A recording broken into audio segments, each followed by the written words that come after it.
Hey, what's up, everybody? The Crab Gamer here. I usually try to do a video every day. Yesterday, I was just completely swamped with E3 stuff, and then I wanted to make sure to watch Nintendo's show and the things that were going on today, so I could take in all the shows and conferences from E3. And Nintendo once again did their little type deal or whatever it is with the pre-taped situation.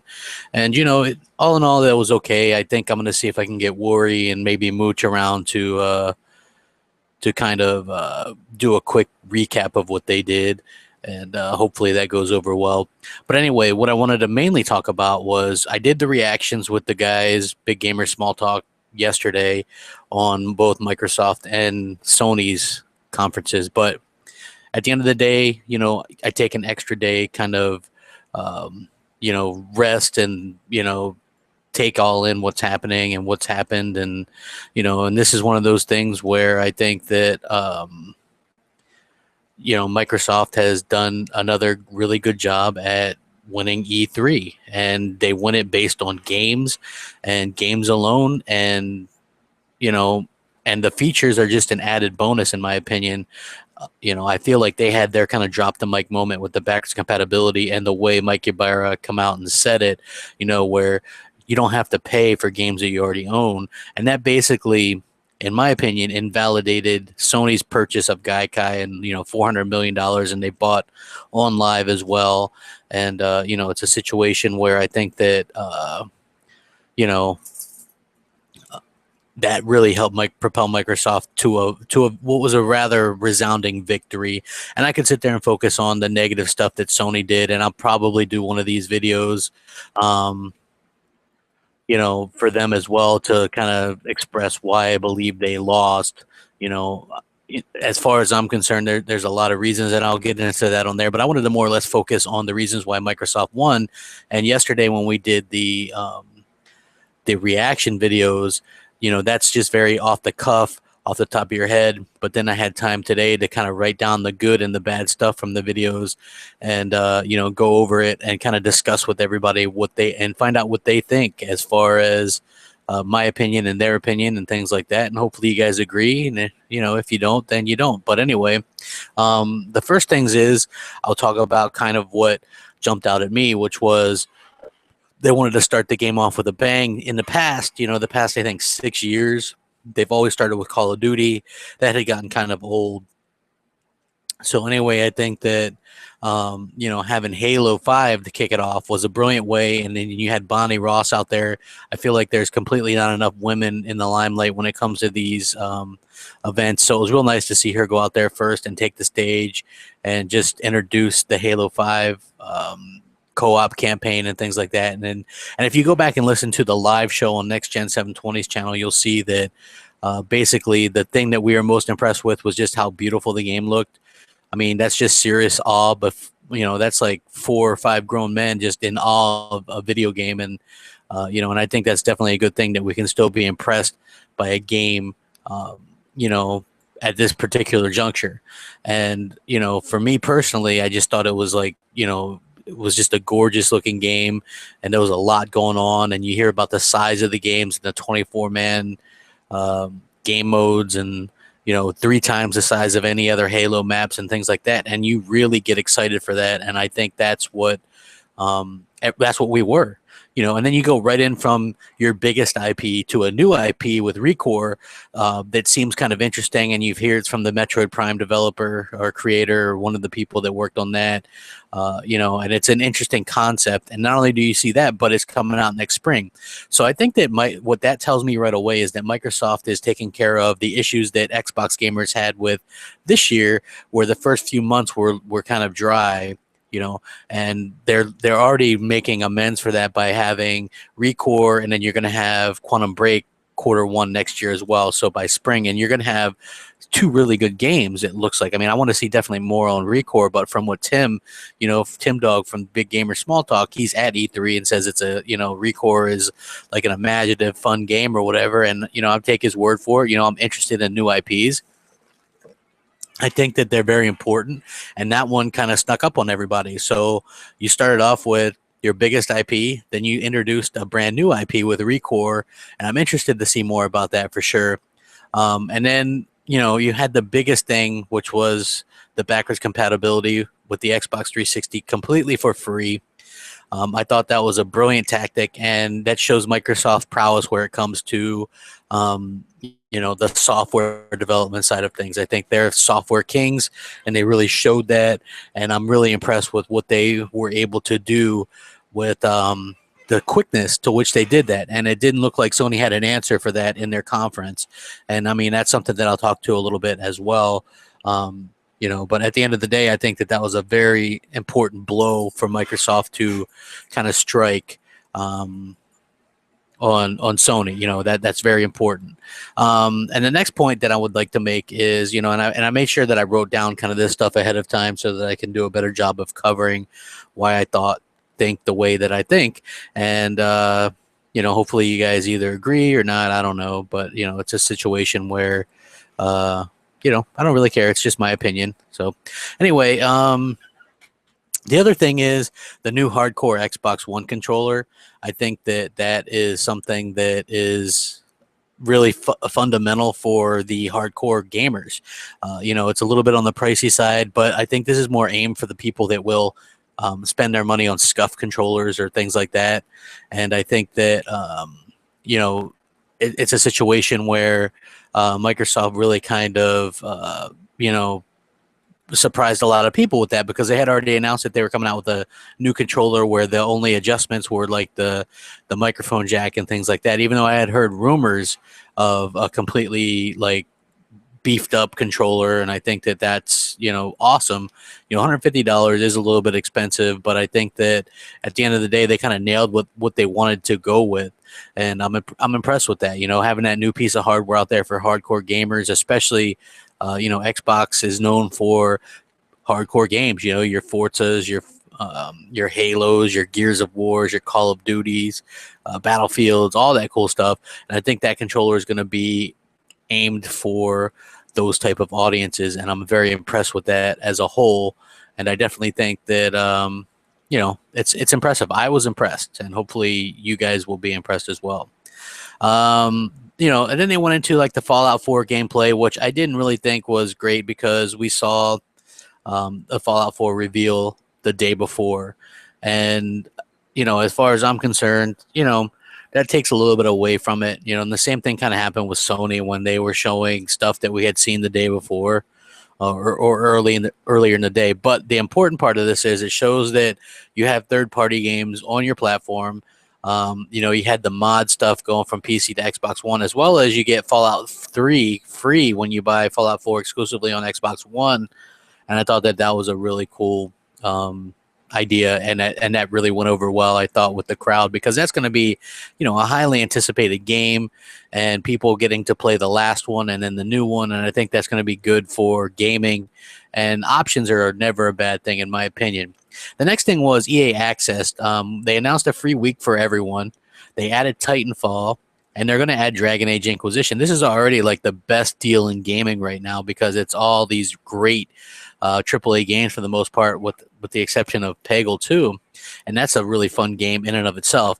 And I think that giving people the incentive to have this game, all these games for a mere $5 a month or $30 a year, gives people a bunch of games right away to get off and running with your Xbox One. There's no other deal like that, in my opinion, and it's a completely great way to kind of give an incentive. And Microsoft, what they did in this E3 was give people an incentive and reasons to upgrade from their Xbox 360s to the Xbox One. And I think that that's really important. They needed to stress that, because there's a lot of content 360 owners, and now give them a little bit of a nudge. And I thought that was a perfect kind of nudge for that type of situation.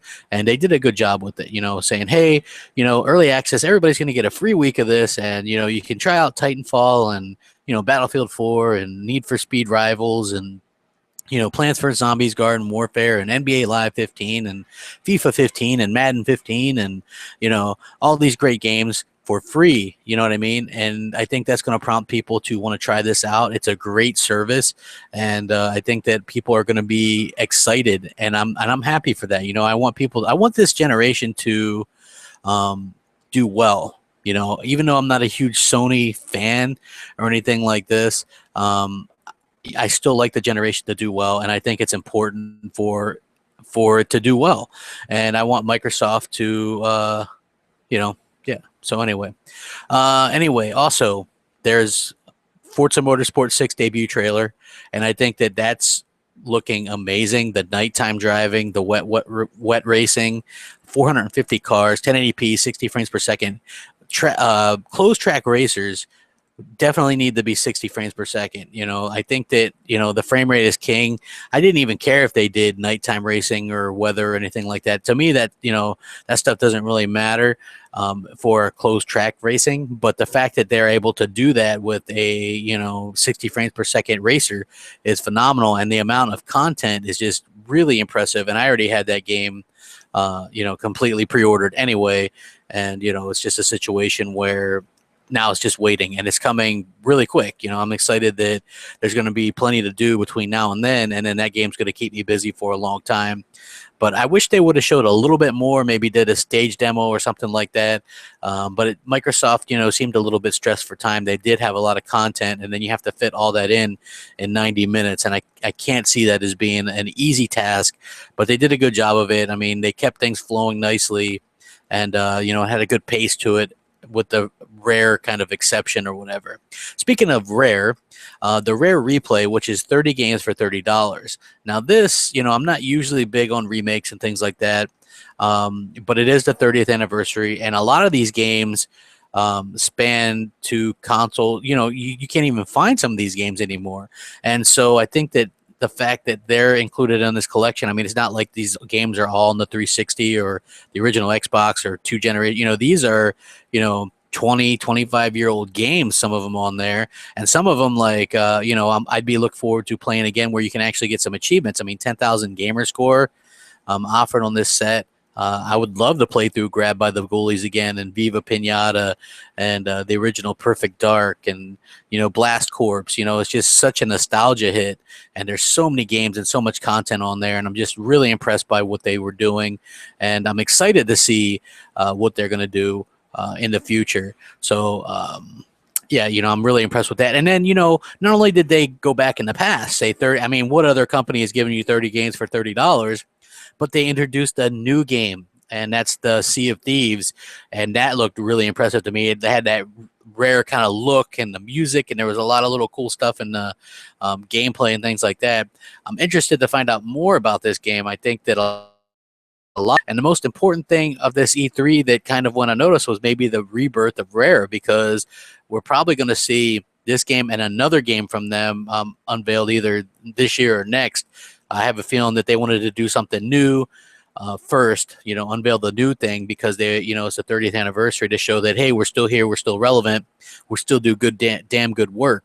And then I think we'll see something like a Banjo 3 next year, or possibly later this year announced, or something like that. So I'm really excited for what they're doing, and the future looks good. And I'm, you know, I think that the battle and the pirate thing, and then you have one thing that I love about Xbox is the fact that they're always constituting online multiplayer.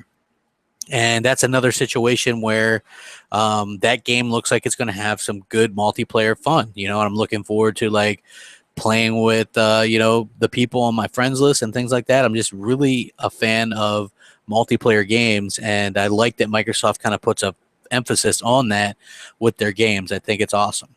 The Rise of the Tomb Raider debut gameplay, I could not have been more impressed with this. This was just some of the most fantastic looking footage I've ever seen in my life. I love the Tomb Raider reboot. It was my number one 2013 game of the year. I own this game on Xbox 360. I own the game on PS3. I own it on Xbox One, and I own it on PS4.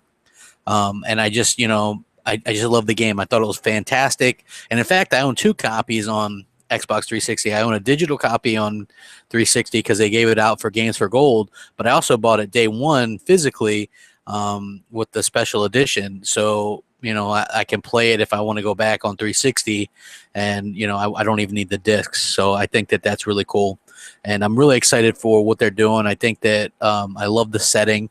I love what they're doing with Laura, and I just the more open. If you go back to the first one when they were kind of debuting it was kind of cramped. She was in like little caverns or whatever. This one seems much more open, and I like the separate kind of look. And now she's got two pickaxes. So what's better than one pickaxe? Two. And I think she did a really good job with. They did a great job with showing that game off and getting me excited for it, and a lot of people excited for it. It's going to be a really kind of wallet exploding day in November, and I think that game coming out with around the same time or the same day as Fallout 4 and a lot of these other really good games, is going to be make people really kind of stretch their cash and decide what's going to be the best value for them. For me, I think that it's a no-brainer. I always go exclusive first. You know what I mean? And then it's always whatever afterwards, you know what I mean? But not saying that I'm just going to get all exclusives, but so far on the list of what I have pre-ordered this year, I'll go down the list real quick. I have Halo 5, I have Forza Motorsport 6, Rise of the Tomb Raider, the Rare 30th anniversary. I have Gears the new Gears remaster or whatever the hell. I pre-ordered both of those yesterday, that and the Rare game. I have Battlefront and Call of Duty Black Ops 3, Batman Arkham Knight, which comes out next Tuesday. I'm super freaking excited about that game. It looks wonderful. I also have, let me see, what else did I have? I don't know. I'm trying to figure it out. Oh, I have Assassin's Creed Syndicate. So I got like a ton of cool stuff pre-ordered, and but obviously the first things first is the exclusives, and I'm really kind of excited for that. One thing that I thought was going to be a negative, which actually turned out to be a positive, because I was like, how are they going to show that off if they decide to show it off? The HoloLens looked really impressive with what they were showing as far as the Minecraft situation. I was like, how are they going to show that to where it translate well to what people are seeing at home? And I think that they did it well, because they showed you what he's seeing on stage and how he can interact with it with just those goggles, right? It's a hologram. I mean, that's future right there. You know what I mean? That blew my mind, right? And they kept it short. It was like a 5-minute little demo. I said if they're going to do something with HoloLens, keep it short, and they did, and I'm thankful for that. But I was really kind of impressed when I was looking to really kind of hate on that, and really it just was impressive. And they were showing like there was actually absolutely nothing there, for what we could see. And then these just little tiny goggles. I mean, these little glasses, you can see holograms. It's fantastic. I mean, that's not maybe something that I'll get, but I think it's still kind of cool, if that makes any sense to you guys, and hopefully it does. The Fable Legends stuff, we get kind of a release windows. It's going to release this holiday. The beta is fantastic. This game just looks really well, really fantastic. You could tell that they really put a lot of care and effort into it. This game was announced a couple years ago, and so for it being a free-to-play game, they're taking their sweet-ass time with it, in my opinion. I know they want it to be like a cross platform thing with Windows 10 or whatever, but it's a situation where this game looks gorgeous, and you can't really say much about it if you're in the beta. I can't post pictures. I can't really, I can't post anything really about it, but I can say that the game is damn fun, and it looks beautiful, and it's not traditional Fable, but it has a lot of that charm and humor and all that cool stuff, and and I think people are going to like it if they can get past the fact that it's not a traditional Fable. I think that it's more geared towards the online centric kind of gamer these days, and as long as people keep that in mind, I think that everything will be okay. All Xbox Live Gold subscribers can download and play Gears Ultimate Beta, and I thought that was a really nice gesture. Last year, people kind of liked the whole Sony thing with that PT thing. Oh, okay, if you can download this playable teaser. What's better than that?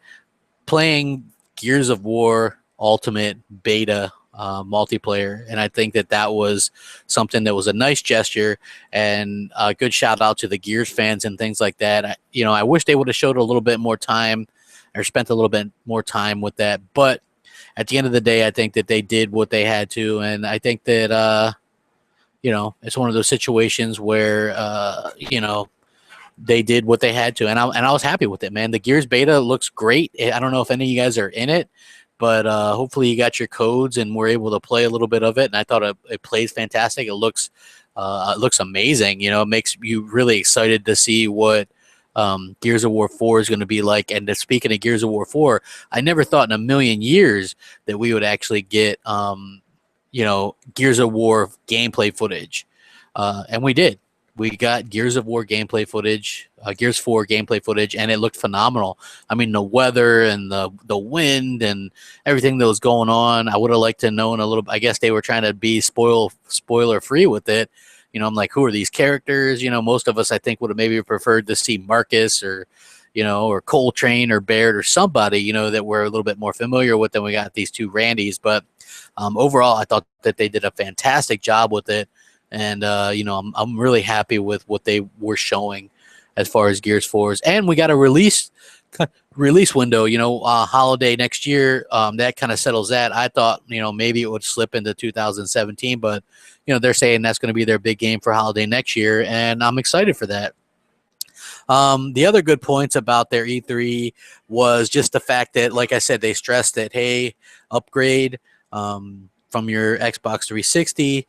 The early access program, kind of like what Steam does, that's not something that I'm going to get into, but I can see a lot of people being into that. And the fact that Microsoft was able to keep that secret and kind of get the jump on it. And I could see Sony trying to follow suit with that eventually. Basically where you can help craft these games and make these games better for the developers and give feedback by playing unfinished games. That's not really my thing because I like playing finished games, but I can see why some people would like that. You get in on stuff early or whatever. Sometimes like playing betas or whatever is not really something that I'm a fan of because it could ruin the full experience, but this is something that I could see why people like it. I guess you could play like DayZ earlier and Elite Dangerous and things like that. So I think that's pretty cool for people. And, I guess that's confirmation that DayZ, for you DayZ fans, is going to be on Xbox One after all, despite Sony's kind of swerving that it wasn't going to be, or quote unquote console debut on PS4, all that nonsense. But anyway, okay, there's a little bit of bad as well. I think it got over kind of dramatized with how long the indie portion went. I remember we were doing the Big Gamer Small Talk thing in Next Gen, and Showstopper thought it was like 20 minutes or something. When you go back and look at it, it's like 9 minutes, which isn't too bad. And when you look at the fact that a lot of people give props to these games or like these games, I understand why they got to do it. It's not my favorite thing. It's not. I don't like it when they do it, but I understand that there's more gamers in the world than me, and gamers can like other things than I do, and I'm perfectly fine with that. But I still put it down as the bad just because it kind of, where it was placed, seemed like the pacing was a little off for me with that. But other than that, the only other thing that I'm not a fan of is the Division.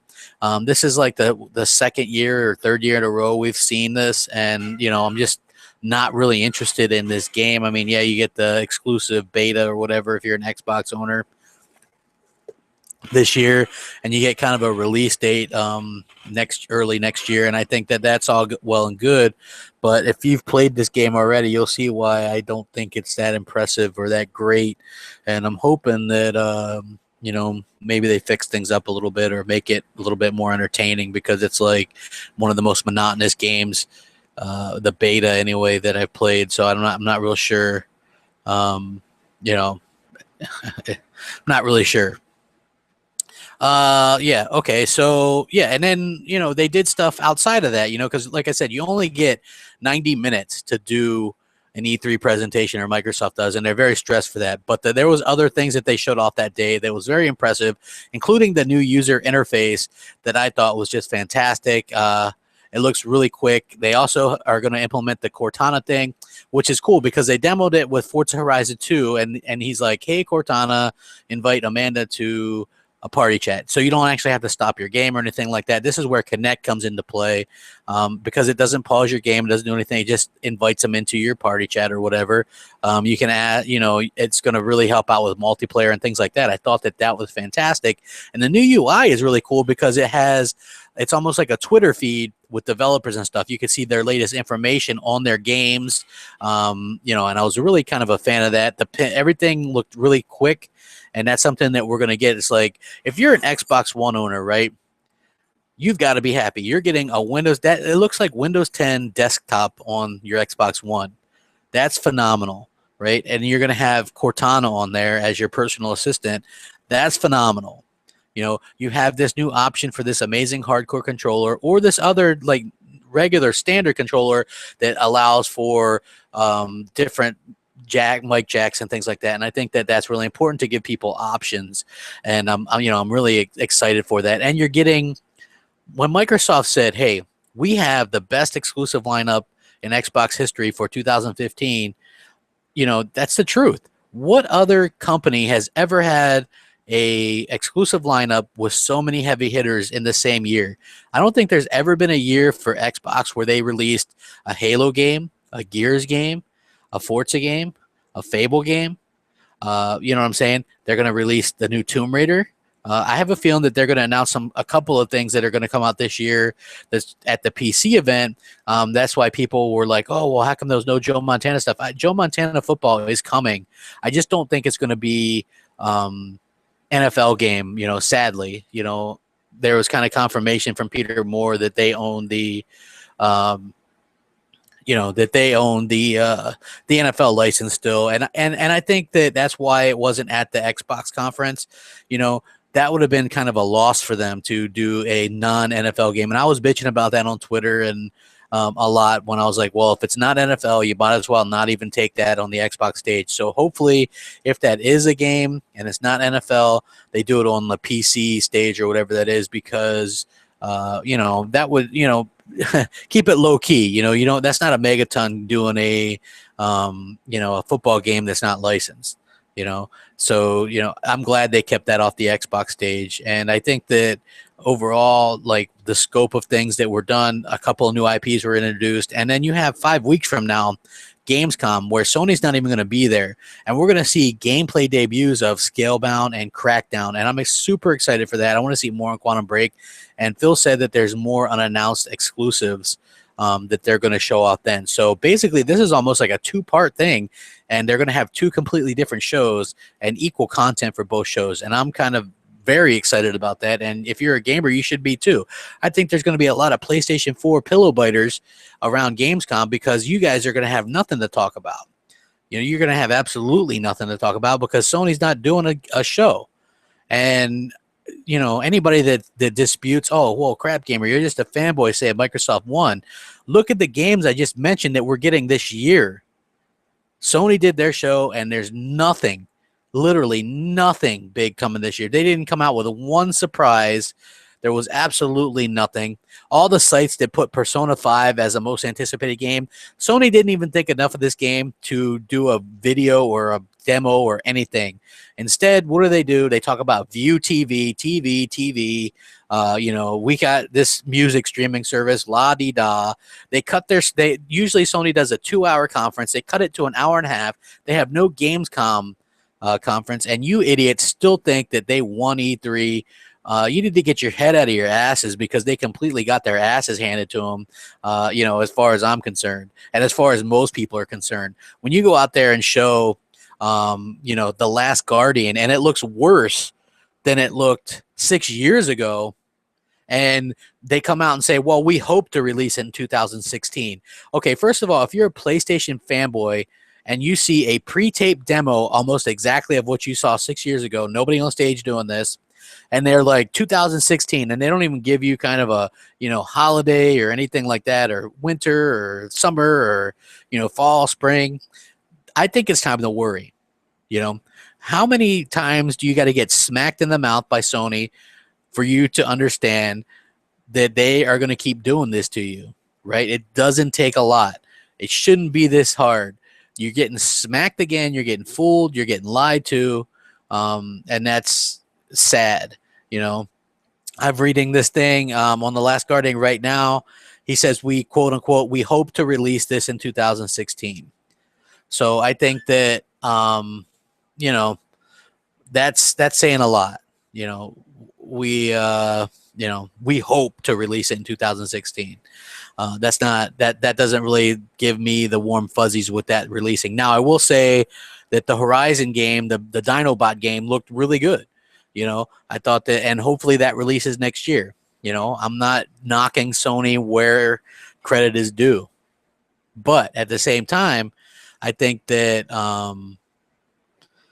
that they didn't have a great show, and the whole Shenmue thing. I mean, give me a break. Look, this is basically what happened. There's one of two things that happened with this, right? One, Sony didn't have the money to invest or don't believe enough in the game to invest their own money, So they bring the creator of Shenmue out on stage and say, well, we're going to, e-bag in front of everybody. We want to do a Kickstarter. Basically, this is Sony duping the media, duping the people into thinking, hey, Sony's real nice guys. They're doing this Kickstarter begging for them on the big stage. Do you not think that if Yu Suzuki comes out and says just in the media, hey, I'm doing a Kickstarter for Shenmue 3. I need $2 million. Do you not think he's going to get that without Sony's help? Of course he is. Sony was doing that to play on people's emotions and to fool people like they always do, and it worked. People thought that was an announcement that the game was going to come to the PS4 only, and it's not. They said that there could be other platforms it comes to. At the end of the day, it could be a situation where basically fans are paying to market a game for Sony because they want to gauge interest in this game, and they're making people meet a certain goal before they'll invest money. How can they do a Shenmue 3 for $2 million when Shenmue 1 and 2, I think, what were they, like $40 million each to make, and that was years ago? Get with it. Get real. How are they going to do that?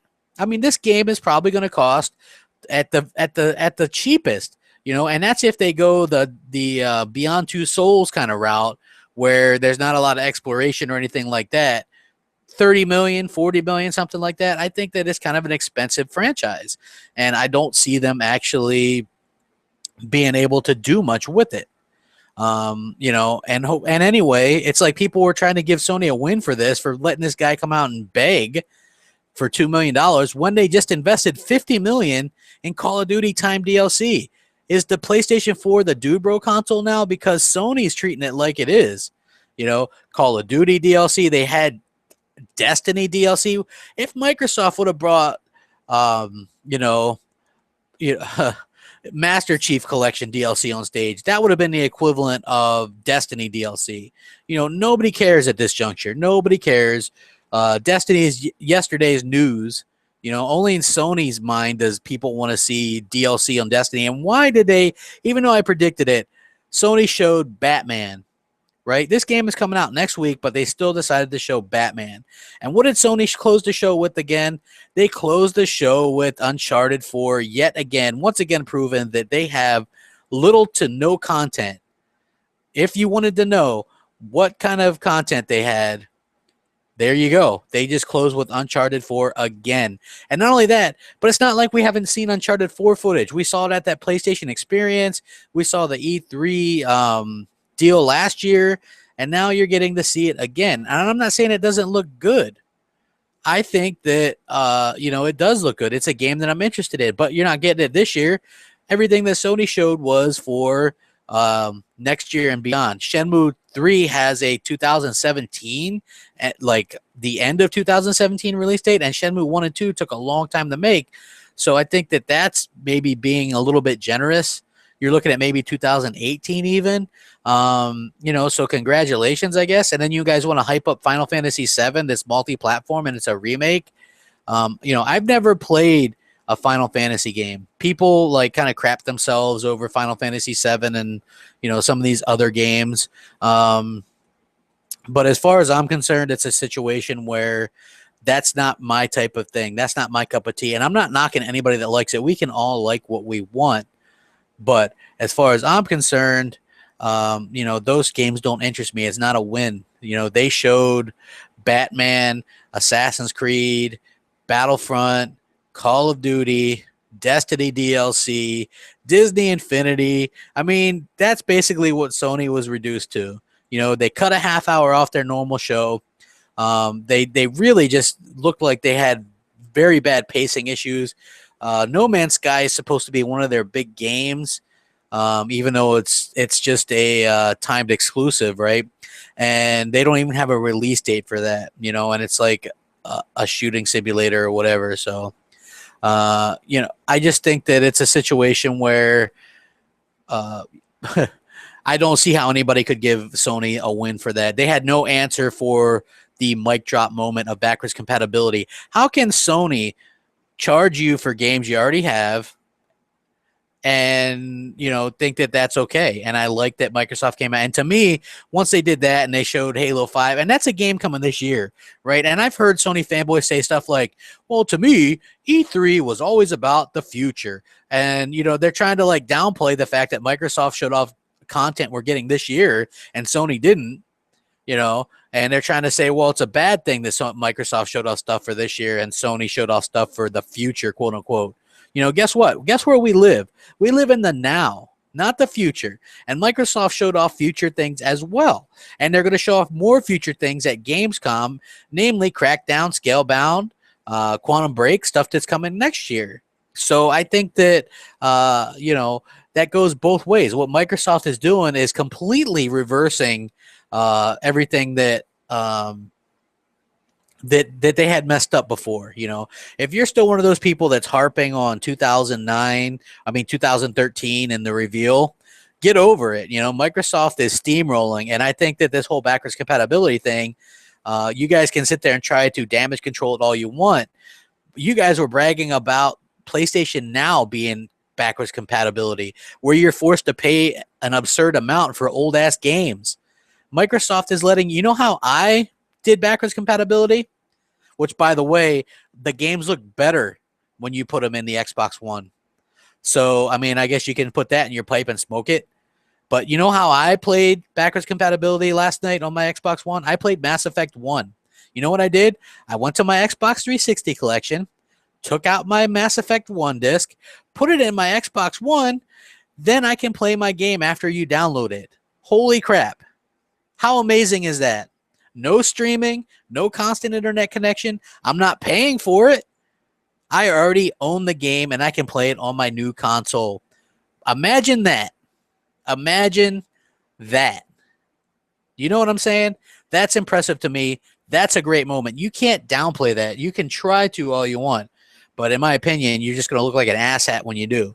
So basically, Sony showed nothing for this year. Just like I said, they have Media Molecule working on weirdo crap, man. I mean, what's up with that? They're a quality developer. Maybe they should have, I don't know what the deal is with them, but they couldn't even tease Gran Turismo or a new God of War. Give people a little bit of hope. It's like they're perfectly content with you guys not having any games. And then some of you fanboys have the gall to kind of come out here and tell me Microsoft lost. You guys really make yourself sound stupid. You really do. I can't freaking fathom it. And I was going to do most of these complaints in a video about how Sony lost, and I might still do that. But the fact that you guys are just kind of, some of you in the comment section are just kind of like all over Sony's tip, acting like they did something special when they didn't. I think that's unfortunate. I'm going to refresh this and see if I got any comments or any kind of, questions or anything like that. If you guys want to, let's see. I got people. Oh, I got some of the haters in here. Let's see. Samuel Harrer says, none of the new games Sony announced will be out this year, and the biggest game announcement of the show was the Final Fantasy VII Remake, and it's not a PlayStation 4 exclusive. Microsoft easily took out Sony this E3 with a round one KO. I agree 100%. Go back and watch next gen, the big gamer small talk, watching E3 live, Mike, we were just like, oh damn, that's a mic drop, it's over. I mean, early on, man, from Halo 4, or I mean Halo 5 to Recore to dropping the mic on the backwards compatibility where you don't have to pay for games you already own. You know, that's what won it. You never saw any of that excitement from us, or I didn't see any excitement from anybody where it came to the PlayStation E3. It was just very kind of bland. The Last Guardian, that's not my type of game to begin with, but the fact that they're still saying it might not even come out next year, how many times are you guys going to fall for this? You know, come on. Don't you guys want to play games on your console? How come Xbox guys can fully give their opinion on what's going on games and things like that, right? We can criticize our box. We do. I have. Next gen, Showstopper, they weren't exactly happy with everything Microsoft did. Oh, it looks like pure gold when compared to what Sony did now. But, you know, and that's their right to complain and be a little bit upset. But Sony fans never act like they're upset, and I never understand why. You have bought a $400 box. You should expect games. Why does Sony get a free pass from the media and from gamers and fanboys to not have any content? Oh, this is what I hear a lot. Sony's slow starters, you know, they'll pick it up. Well, guess what? 2016 would be 3 years that that console is on the market. You're telling me that we should give Sony a pass for 3 freaking years every time? Because look, the PS2 didn't start out with great games. I was playing my Dreamcast more the first couple of years the PS2 was out. There was nothing out. The PS3, nothing out. It wasn't until I think Metal Gear Solid in 2007 finally there was a game that I could play. You know, I think I did like Resistance a bit at the launch, but that was basically it. You know, where Microsoft was launching with Perfect Dark Zero, Cameo, Call of Duty 2, and then a year later you had Gears of War, you had Prey, Saints Row. All those were exclusive to Xbox 360, by the way. You know what I mean? Sony basically got crapped on. You know, they got knocked out. And I think that, I predicted it. Let's see.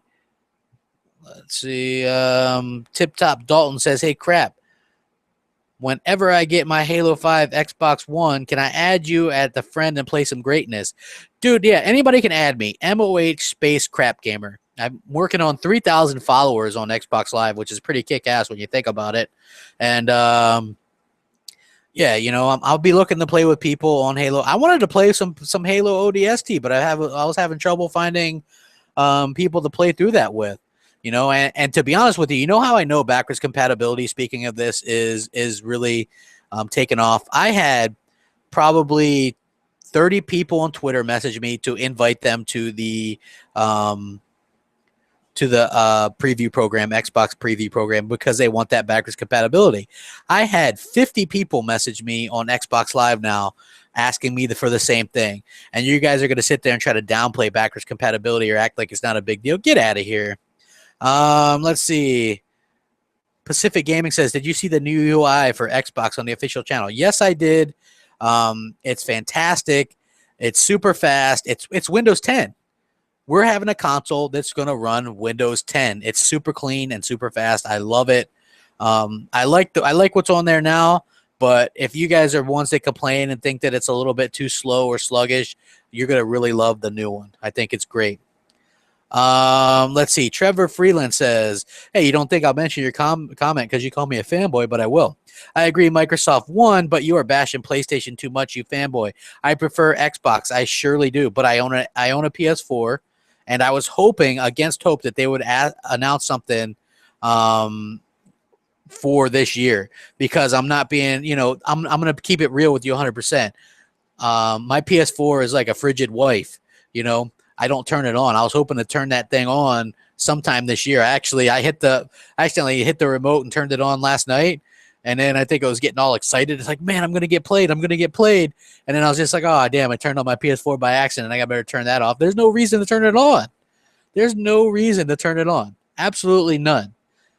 And I was hoping to get some kind of reason, some kind of big AAA game that they would like announce for this year. But of course they didn't. So, let's see. What do we got here? Gonna, try to answer a few more and see what's up. Hey, I want to appreciate everybody that watched our live stuff yesterday. We had a lot of fun. We were like broadcasting, it seemed like for 9 hours or anything like that. So let's see. Eric Pena says Xbox fan thinks Microsoft won E3. To the rest of the gaming community, including Nintendo fans and gaming media, Sony curb stomped Microsoft and delivered the best E3 conference ever. Just go read some articles from different sites. Hey, I'm not doubting that some sites and stuff tried to play up Sony's angle, but when you kind of take down what they did, they showed off nothing for this year. Absolutely nothing. So they showed off The Last Guardian, which is a game that looked better 6 years ago when we first saw it. Then you have the creator of that game saying, we hope it comes out next year. So they're not even sure. So you're looking at maybe 2017, if at all, right? That game has a completely different developer now. It's not Team Ico. It's the Japan Studios. What else are you going to say won it for Sony? It's not Final Fantasy VII because that's not exclusive. It's not Shenmue 3 because that's not exclusive. And that was just an e-begging situation with the creator. That was more disrespectful than anything. Sony can spend $50 million on DLC for Call of Duty, but not $2 million to fund Shenmue 3. So yeah, think about that. You can sit there and try to play up the media angle or anything you want, but Microsoft had the best conference. They showed the most that we're playing this year. That's the best exclusive lineup I've ever seen from one console. What other console has had as many big name games as Microsoft has this year? You're going to have Gears of War. You're going to have a Rare collection, Forza Motorsport 6 in 1080p 60 frames per second, by the way, something Sony has yet to do with a first-party AAA. You're going to have Halo 5 Guardians, Rise of the Tomb Raider, Fable Legends. You're going to probably see an announcement for Killer Instinct Season 3 kicking off here soon. And there could be something else. We don't know yet. But that's more impressive than Tearaway and No Man's Sky, the timed exclusive for the PS4. I'm telling you right now, it is. Let's see. Michael Brown says backwards compatibility is incentive to buy new games on Xbox One like Rainbow Six, which includes previous 2 games for free. I absolutely agree. This was a brilliant move by Microsoft.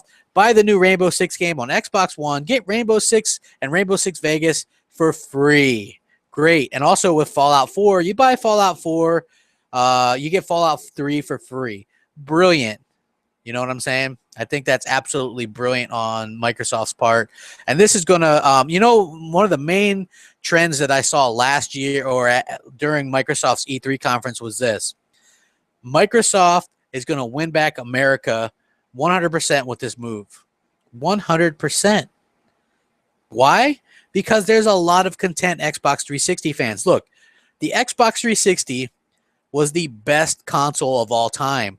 And I know some of you are going to fight me on that because you're going to bring up the PS2. But check this out. The PS2 did well because it was a media player. It had a DVD player. It was the cheapest DVD player at the time. A lot of people had one that didn't even game, right? Especially in like Japan. And, I knew people that had one that didn't even game. It was basically bare bones. It didn't do anything. It didn't really come with the online function, the original one. You had to buy an adapter for for the Ethernet cable or whatever. So the Xbox 360 showed us that you can have you can have a dashboard that you can customize. They're still to date the only ones that have changed their dashboards. Look at what the Xbox 360 launched with to what it is now. And you see all the different variations, and all of them people like certain ones better than the others. Even the Xbox One is going to get a completely new dashboard here with the Windows 10 update. And I think that that's fantastic. Sony kept the same PS3 terrible dashboard the entire life cycle. It was the same one that's on the PSP. The PS4, no doubt, will keep the same crappy UI the entire life cycle, boring, bland. You know what I mean? And I think that Microsoft doesn't get enough credit for the amazing job they do with the software. And I think that really shows with what they did. And, man, congrats to them on winning another big E3. You even had people like Ryan McCafferty and Jeff Keighley who are traditionally hard on, on Xbox lately, and they come out and said, "Hey, that was the Microsoft's best show ever." That was definitely the best show ever from Microsoft. And when you go back and look at stuff with Kinect, hey Skittles, and all that stuff, it's definitely amazing. I thought they did a really fantastic job. Let's see. Let's see what do we got here. Yo, crap. Here's a statement. Xbox One is not just a shooter. Oh, this is from Ryasuka Realm. He says, "Yo, crap. Here's a statement. Xbox One is not just a shooter box anymore. Battleborn, Fable Legends, Gigantic, Kingdom Hearts 3, Scalebound, Recourse, Smite, Phantom Dust, Final Fantasy Remake. What about those PlayStation Nations?" I agree. You know what? Look, not all those games are going to appeal to me, but guess what? I'm not the only gamer in the world. There's a lot of gamers to please, and there's a lot of people that like all these different kind of games.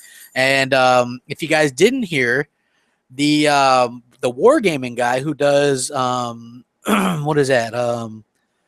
You know the game I'm talking about, that tank game, World of Tanks. That's coming to the Xbox One. They interviewed him yesterday, and he said, I'm not sure if this was a mistake or a slip of the tongue, but he said that World of Tanks on Xbox One is going to be 4K. Think about that. If that's true, that's going to be a major blow. And I think Next Gen might be doing a video on that here soon. If that's true, that's huge. And now check this out. The Xbox 360 version is, I think, less than 8 gig install. The Xbox One version, I think, is what, like a 40 to 60 gig install, if I heard correctly. I could be wrong on that. But the biggest thing going is you watch that interview on the Xbox dashboard, and he says that it's 4K on Xbox One. And we know that they enabled that with the latest update. So I think that that's going to be interesting. Mark says, "Hey, crap, if you think E3 was good, how excited are you for Gamescom, knowing that Sony isn't going to be there, and the fact that Phil said there's more IPs coming? What do you think? And will also be oh, he wants me to follow him on Twitter. If you follow me on Twitter and message me that you're Mark that asked the question, I'll follow you back, dude. I think that Microsoft planned this perfectly. They have no competition at E3. All eyes on Microsoft. You know, the media can't say Sony won Gamescom because Sony's not showing up at Gamescom. Like, if I'm the media, I'm saying, okay, Sony showed The Last Guardian. They basically had no choice, but they didn't do a live gameplay demo on stage. The game looked downgraded from the PS3 visuals that we saw 6 years ago. There's no firm release date. Are we supposed to believe this? You know? And they closed the show with Uncharted 4 for the second straight year. You know, I think that that's a bit of an issue. So, and I think that Microsoft played it very well. It was games. They did a 5-minute HoloLens demo, a 9-minute indie sizzle deal or whatever. You know, I understand the thinking behind it. It's not popular, but whatever. And then they're going to have these games that should really appeal to the European market, like Scalebound and Crackdown and Quantum Break. And they're going to have those games at Gamescom, and that's pretty cool. And I think that's really well thought out plan by Phil. And Phil's a class act, you know, that he's a really cool guy. And I like Aaron Greenberg as well because he was like the first one on Twitter last night saying, yeah, I can't wait to play Battlefront, Call of Duty Black Ops 3, you know, all these games on my Xbox One. And I'm like, yeah, I'm right there with you. Every time I saw, you know, Assassin's Creed and this, I'm like, I'm playing that. I got those pre-ordered on Xbox One, baby. You know? Let's see. Rain says, half these Sony ponies are waving that Shenmue flag when they've never even played the game before. Frauds, all of you. Let's see. I agree with you. I think that if Shenmue was such a popular, you know, it's like Conquer. Everybody touts up Conquer. Man, why doesn't Rare do a Conquer? These games are better in theory a lot of times or we remember them better than they actually were. You know, it's been 15 years since Shenmue, and I think that it's an old game, and the creator's old, and I think that, you know, why even talk about this game when it's not coming for 2 to 3 years? You know what I mean? It's like so irrelevant to be excited for this. I refuse to get excited for games that aren't coming anytime soon. You know what I mean? Show me a release date and I get excited, you know, but I'm tired of all the hyperbole and all the kind of, you know, fake release dates and faux release dates and all this kind of stuff. Mr. Higher Plane says 360. laughing my ass off. PS1 was the best console of all time. Oh, well, I forgot the fact that the PS1 allowed you to go online and play and had a dashboard and a friends list and party and brought party chat and achievements and lasted 10 years and was still getting relevant games. Oh, wait. The PS1 didn't do any of that stuff, you know. Good for Sony. They came out with a good console. The console that holds up the worst in this day and age. You go back and try to play PS1 games, they're absolutely horrible. You can't play them. They're terrible. Xbox 360 is still going strong. In fact, the Xbox 360 outsold the PS3 and Wii combined last holiday. You know, it's 10 years on, and there's still people on there playing. There's still thousands of people playing Gears 3. It's still getting games. It got Forza Horizon 2 and Titanfall last year, and it's getting a version of Rise of the Tomb Raider supposedly this year. That's more than you could say for the PlayStation consoles. So you could try to downplay it all you want, but here we are these years later, and there's 90 million sold, and that thing's still going strong, and people don't want to upgrade.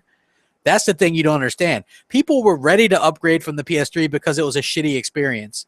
It sucks. Constant updates. It was terrible. The Xbox 360 is hands down and basically invented the arcade.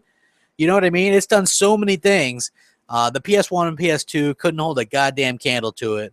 So get your head out of your ass, sir. Let's see.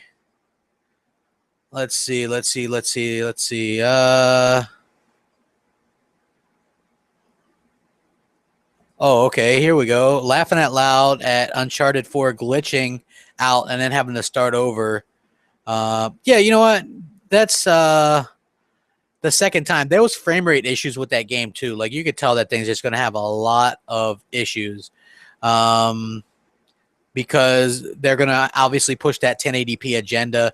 And I'm not the only one that's noticed that 1080p doesn't work well for the PS4. I mean, it can boss hog its way to 1080p, but at the end of the day, it's not really doing a great job of doing that resolution, and it's taken away from the detail and the frames per second. So I think that kind of sucks, you know, and that's unfortunate. Let's see here. Psycho Tony says, "What up, guys? I was at Xbox's conference, and Xbox blew me away as a fan. It was great. Sony didn't win shit. How could they win 2015 when all the games in 2016 and 2017 are what they announced? Xbox has games this year. Sony fans are stupid. I'll be at E3 tomorrow and Thursday. Any of them can talk to me in person. Keyboard warriors. Xbox is the best box."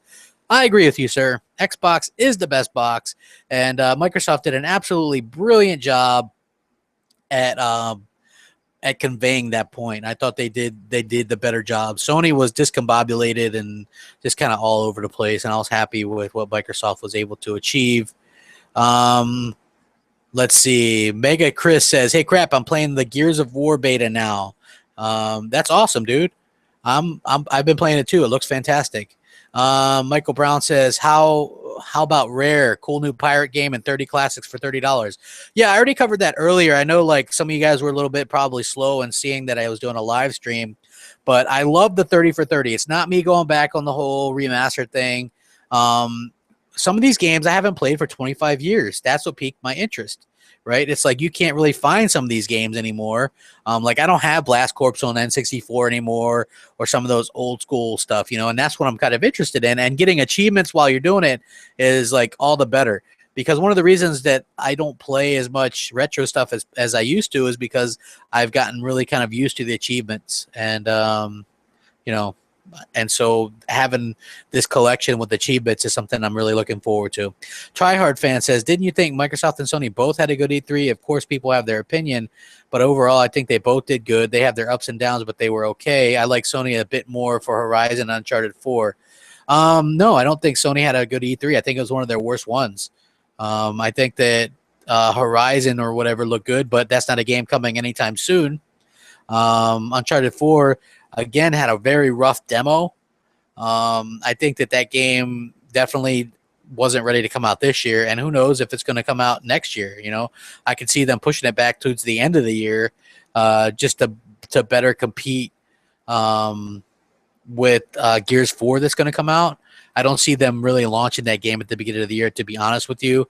And I like everything Sony or Microsoft showed. Forza 6, Sea of Thieves from Rare, the Rare collection. Halo 5 blew me away. Recore piqued my interest. I'm just really impressed with what they showed. Much more so, Gears 4 blew me away. I can't say enough good things about that. That looked amazing.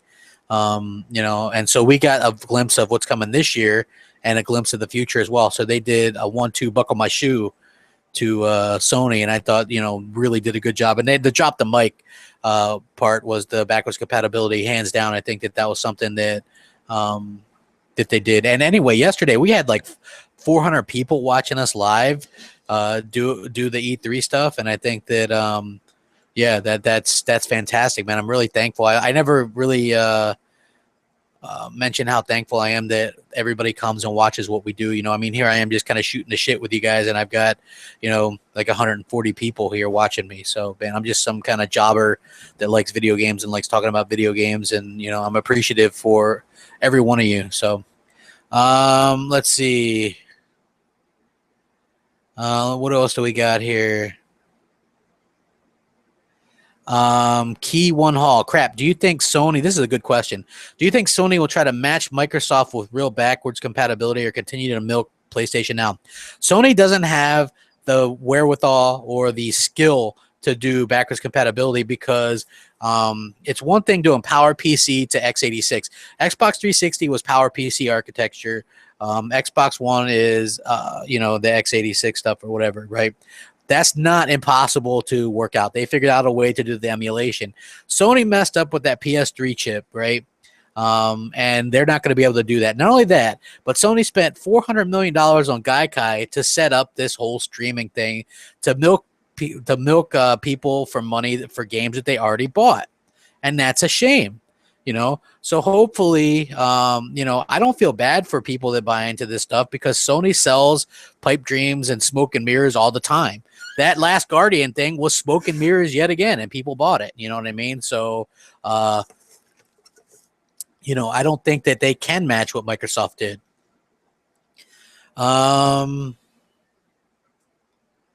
Oh, Mr. Higher Place. Oh, I forgot. Repetitive online play is more important than seamless single-player experiences. My bad, casuals. Hey, guess what, Junior? I would say that the fact that Sony charges you to play online and then gives you no online games and even removes it in their remasters for previous games that actually had online, yeah, that's a bit of a slap in the face.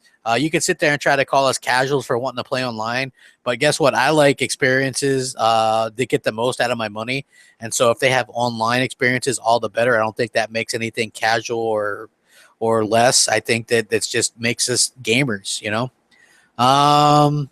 Mark says, I have already asked Mooch, who hit back with a Castlevania remake, if you could pick any game to come to Xbox One from any generation or any console, what would it be? He says he'd like to see the GoldenEye. You know what? There was a problem with the licenses for the Rare stuff. They wanted to get some of the Nintendo stuff, like Donkey Kong Country and something else in that set, but Nintendo wouldn't allow it, which I think is kind of a dick move since Microsoft allowed Rare to do a Viva Pinata on the DS and things like that. So I would like to see man, if I could see anything, damn, I would love to see KOTOR, I think, on the Xbox One, like remastered or something. I think that would be great. Let's see. DSM says Microsoft won E3 hands down. Sony had a decent show, but Xbox is the best box. I agree, 100%. I'm just going to call you Russell. I'm not going to butcher your first name. Recore, Xbox One exclusive. Sea of Thieves, Xbox One exclusives. On top of Gears of War Ultimate Edition, Gears of War 4, Halo 5, Forza 6, Rise of the Tomb Raider, Scaled Down, Crackdown, Quantum Break, Gigantic, and Phantom Dust. Add to this HoloLens game preview program backwards compatibility, where early reports, including my own experience, seem to show that the emulator runs their Xbox 360 titles better than they previously appeared on the 360. They also emulated the 360 dashboard, and they even allowed you to party chat and play with those people on the 360. Yes, so in case you guys didn't know, you can play multiplayer games with people on 360 on your Xbox One. So That's fantastic. You're going to be able to party chat with people on 360. Yeah. So anyway, I want to say thank you guys for joining me. I appreciate all the great questions and stuff, and I love doing these broadcasts. Thanks for watching. Rack 'em up. Xbox is the best box and one E3 hands down. Keep it here for all your gaming news, reviews, and all that good stuff. Crap Gamer out.